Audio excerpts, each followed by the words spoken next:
Olá! Há quanto tempo eu não apareço aqui? Tô aparecendo e ainda vou chegar com um assunto polêmico. Imaginem eu que venho aqui e posto para vocês sobre espiritualidade livre, né? Sobre ninguém ser obrigado a nada.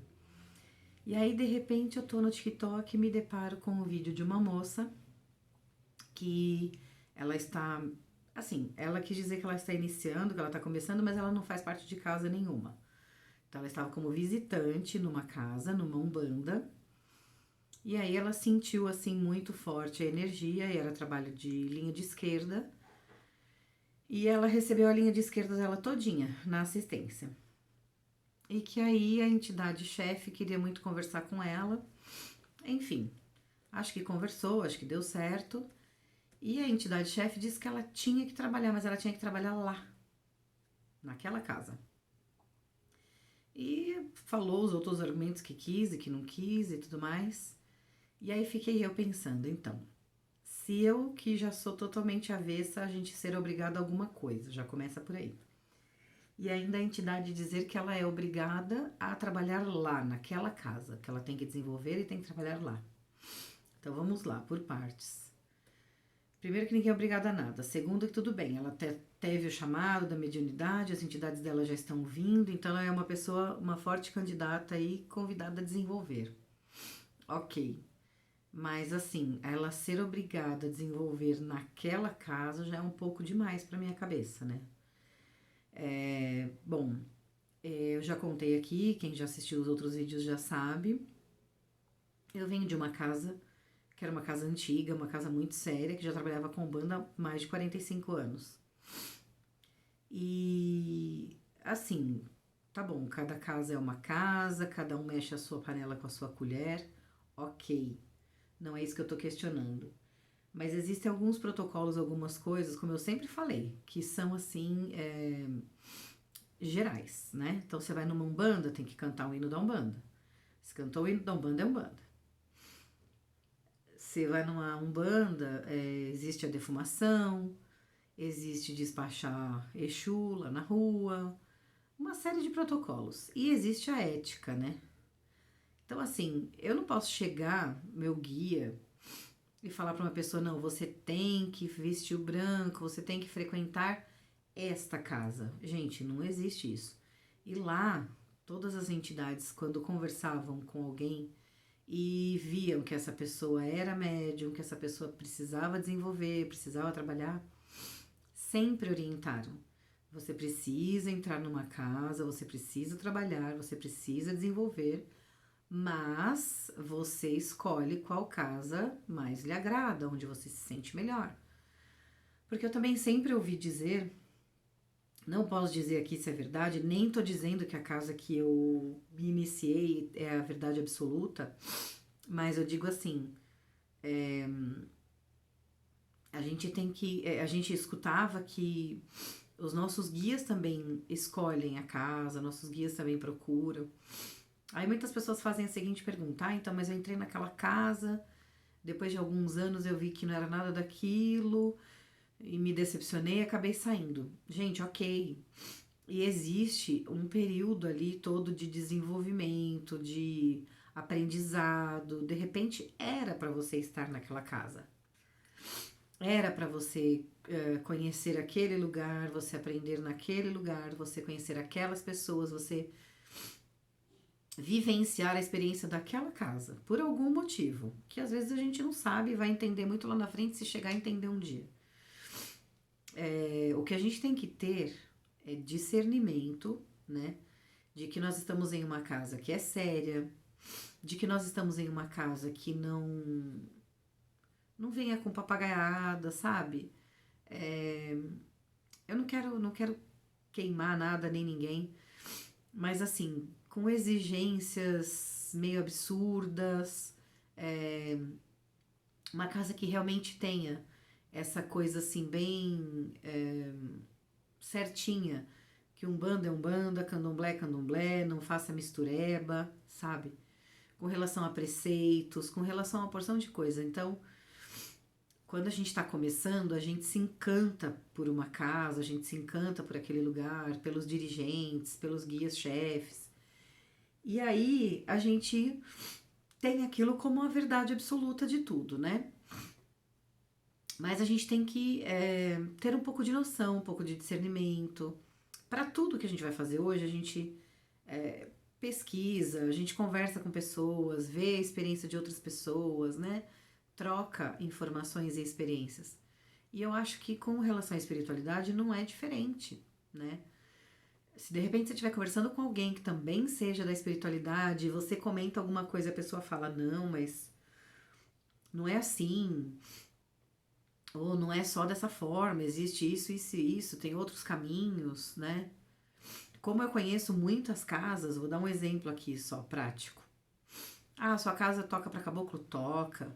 Toca para caboclo de Oxóssi ou caboclo de Ogum? A pessoa parou e, opa, não. A casa toca para caboclo. Mas por quê? Porque às vezes nem o dirigente, ou o pai de santo, o sacerdote dessa casa tem esse conhecimento de que tenham várias linhas de caboclo. De Ogum, de Oxóssi, tem caboclo de Xangô, tem caboclo, né? Tem caboclo de todas as linhas. Só que os que mais costumam trabalhar nas giras são o de Ogum e o de Oxóssi. Então, assim, você vai cantar cantigas, os pontos de Oxóssi, vai cantar os pontos de Ogum, de acordo com aquela linha que tá lá. E muitas casas generalizam, toca para caboclo e canta para tudo, para caboclo de pena, para caboclo de Ogum. E assim vai, né? Mas existem essas diferenças. Eu, 2 vezes só até hoje, eu incorporei em cangaceiro. Para mim é uma linha super ainda desconhecida. Por quê? Porque eu trabalhei só 2 vezes. A primeira entidade que eu recebi, que eu trabalhei, foi o boiadeiro, que muitas pessoas também chamam de caboclo, caboclo boiadeiro. Então também é uma linha super diferente, não tem nada a ver com os caboclos. Também não tem nada a ver com o cangaceiro, é bem diferente. Então, assim, as coisas têm que ser muito bem certinhas, muito bem separadinhas. Então, se você tem alguma dúvida, se você não sabe, procure ali um mais velho na religião, que é como a gente faz no candomblé. No candomblé a gente tem alguma dúvida, a gente procura um mais velho, a gente procura nosso sacerdote, nosso pai de santo. Eu ia falar zelador, mas eu detesto essa palavra, né? Porque o pai de santo ele zela pelo santo da gente, né? Não concordo muito, então também não gosto muito desse termo. Então, ou é pai de santo, mãe de santo, babalorixá, ialorixá, sacerdote, sacerdotisa e tudo mais. Então, assim, procure um mais velho, converse, olha, não sei, eu tô achando estranho, tá acontecendo assim, assim, assim na minha casa, na casa que eu frequento. Será que é isso mesmo? Será que tá certo? Troque experiência, né? Quando você vai comprar uma bicicleta, trocar o fogão, a geladeira, você comenta com alguém, trocar o carro, né? Homem adora conversar, trocar ideia de carro. Eu acho que é a mesma coisa, conversa. Não estou dizendo que você tem que acatar aquilo que aquela pessoa falou, que aquilo é uma verdade absoluta. Não. Mas é ouvir outra opinião, ouvir a opinião de alguém mais experiente, de um mais velho que eu digo, na religião, né? Na espiritualidade. Então, assim, a gente tem que se orientar, porque o que a gente vê, o que eu mais vejo aí, principalmente nas redes sociais, são pessoas